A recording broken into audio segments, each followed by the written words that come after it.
Welcome to travel with KR. నేను మీ చెన్నూరి కృష్ణారావు. ఈరోజు మనం భువనేశ్వర్లో మరొక శివాలయాన్ని, అదే బ్రహ్మేశ్వరాలను చూసొద్దాం రండి.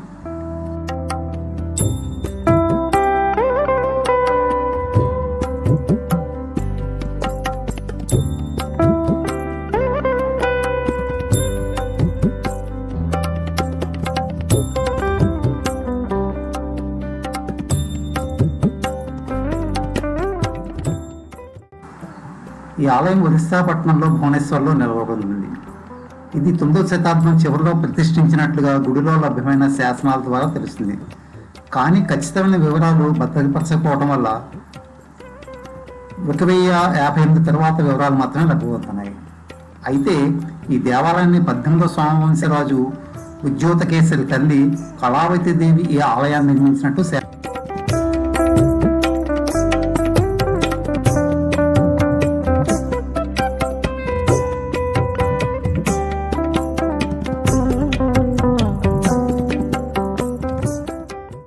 నుండి కలకత్తాకు తరలించబడిన ఒక శాసనం ఆధారంగా ఈ ఆలయం 11వ శతాబ్దం చివరిలో నిర్మించబడినట్లు చరిత్రకారులు నిర్ణయించారు. ఈ శాసనం ప్రకారం ఈ దేవాలయపు సోమవంశపు రాజు ఉజ్యోతకేసరి తల్లి కళావతి దేవి నిర్మించింది. ఈ ఆలయం 4 నాట్యశాలతో సిద్ధతీర్థం అనే ప్రదేశంలో నిర్మించబడింది. అంటే భువనేశ్వర్లోనే ఒక ప్రాంతం పేరిది. ఈ శాసనంలో అసలైన ప్రదేశం లేకపోవడం వల్ల దానిలోని వివరాలు మరొక దేవాలయానికి సంబంధించమని కొందరు అనుమానిస్తూ ఉంటారు.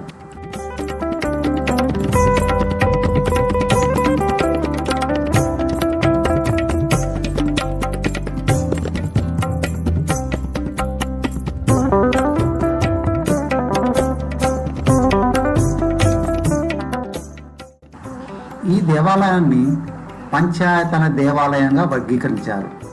ప్రధాన గుడికి నలుమూలలా 4 ఉపదేవాలయాలు ఉన్నాయి. ఈ దేవాలయం యొక్క విమాన గోపురం సుమారు 63 అడుగుల ఎత్తును కలిగి ఉంటుంది. ఆలయం సాంప్రదాయ దాడు శిల్ప వాస్తు పద్ధతులలో కట్టబడింది, కానీ రాతితో చెక్కబడింది.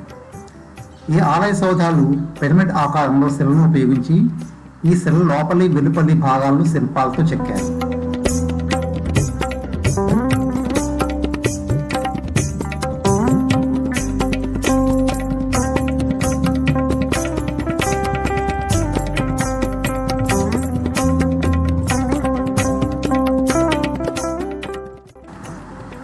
ఈ ఆలయ ప్రధాన కట్టడం 2 భాగాలుగా ఉంది.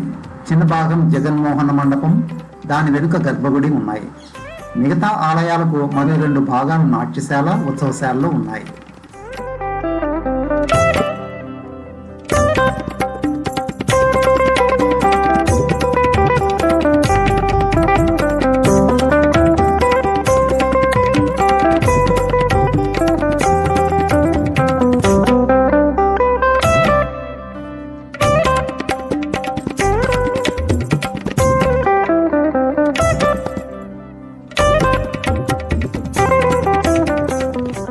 ఈ బ్రహ్మేశ్వర దేవాలయానికి పురాతనమైన ముక్తేశ్వరాలయానికి చాలా దగ్గరగా పోలికలు ఉన్నాయి.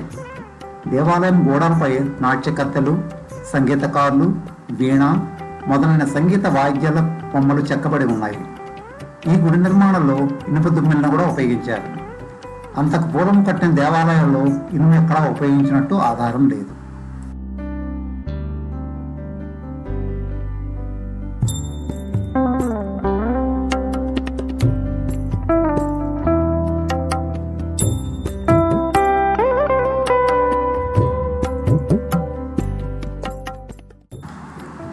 దేవాలయ ప్రాకార కుర్జాలపై అనేక దేవతామూర్తులను కూడా చెక్కారు. ద్వారాలపై అందమైన పుష్పాలు, చిత్రాలు, అష్టదిక్పాలకులు అద్భుతంగా చెక్కారు. ఇంకా ఈ దేవాలయ గోడలపై తాంత్రిక సంబంధమైన బొమ్మలు, చాముండేశ్వరి, రౌద్రాకారంలో ఉన్న శివుని విగ్రహాలు అనేకం ఉన్నాయి.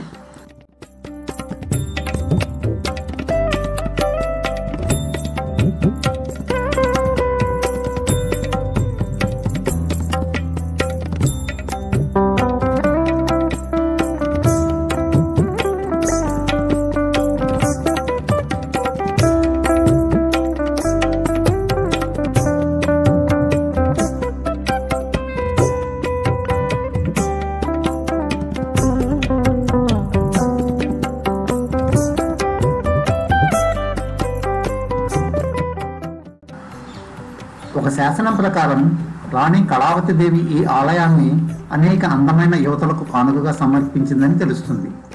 ఇది ఆనాటి దేవదాసీ వ్యవస్థను సూచిస్తున్నదని, ఈ దేవదాయస్సీ సంప్రదాయం తదనంతరం ఒరిస్సా దేవాలయం చరిత్రలో ఒక ముఖ్య భాగంగా నిలిచిపోయిందని చరిత్రకారులు తీర్మానించారు. ఏమైనా కానీ ఒక అద్భుతమైన కట్టడం, ఒక అద్భుతమైన అనుభూతి మనకి ఈ ఆలయాన్ని చూస్తే తెలుస్తుంది. తప్పకుండా ఒరిస్సా వెళ్ళినప్పుడు, అదే భువనేశ్వర్ వెళ్ళినప్పుడు ఈ ఆలయాన్ని చూడటం మటుకు మర్చిపోవద్దు. అలాగే మన వంశస్థులు అంటే మన పిల్లలను కూడా తీసుకెళ్ళడం మర్చిపోవద్దు. మన చరిత్ర వాళ్ళకి తెలియాలి, వాళ్ళు క్యాచ్ చేయాలి.